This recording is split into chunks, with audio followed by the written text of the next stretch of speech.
Hey, what's up guys? Sawyer here from TechieGrad. Samsung was kind enough to send us out the Galaxy Note 5 and Galaxy S6 Edge Plus for review, their latest phones for power users. Though these phones have a lot in common, there are a few things that differentiate them from each other. Here's everything you need to know.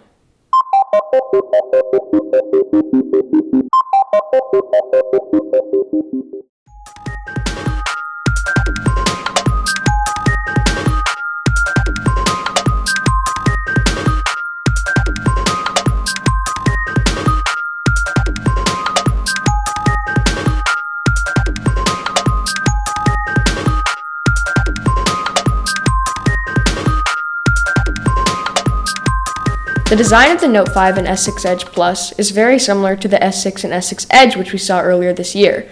Samsung has done away with the fake leather and plastic and gone for a sleeker glass and metal design. I like the way this design looks until I pick it up. The glossy back collects more fingerprints than any phone I've ever used, so if that kind of thing bothers you, you might want to pick up a skinner case for this phone, though that will make the phone even bigger than it already is. The designs are pretty similar in that the Note 5 has a curved back and a flat screen, and the S6 Edge Plus has a curved screen and a flat back. These phones have a smaller footprint than the Note 4 and have incredibly tactile buttons. You won't accidentally click them when holding the phone sideways. They are definitely Samsung's best looking phones of all time. Samsung has finally stepped up their game in the design department, and in my opinion, the sacrifices are worth the better design because after all, you'll be continuously looking at the exterior of the phone every time you use it. There are a few downsides to the better design though, such as having a smaller battery and a non-removable back. The Note 4 had a 3,220 mAh battery and the Note 5's is only 3,000 mAh, which isn't a monumental decrease, but phones shouldn't be getting less battery size. The 2015 phablets are also more efficient in the way they use battery, so the actual screen on time will be even less different. The design seems to stray away from what having a Note is all about for being a power user. The Note 5 having a smaller battery just kind of strays away from the core values of the Note. Both phones have an octa-core Exynos 7420 processor, which keeps things always really smooth, even with TouchWiz. You won't find any lag on either of the phones, no matter what you're doing. The battery life on the Note 5 and Edge Plus made people a bit disappointed at first because the size is smaller than on the Note 4.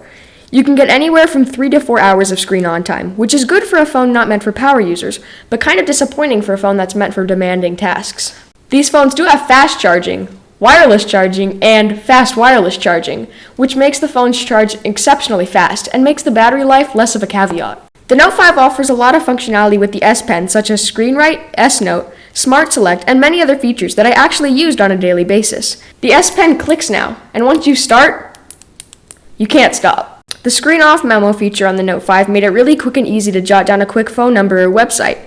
The Edge Plus, on the other hand, is less useful. Besides People Edge, Apps Edge, and the Nightstand mode, it's hard to find what else the Edge Plus has that is helpful.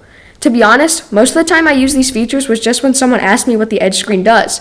It seems just kind of like a gimmick, and a $750 gimmick too. TouchWiz has been slimmed down a lot on these new phones. You can still definitely tell that it's there, but it's definitely not as bad as it used to be, and it doesn't offer as many useless features. It's a lot cleaner and looks more mature and professional. If you really dislike it, you can get a material design theme from the theme store, which makes it look more like stock Android.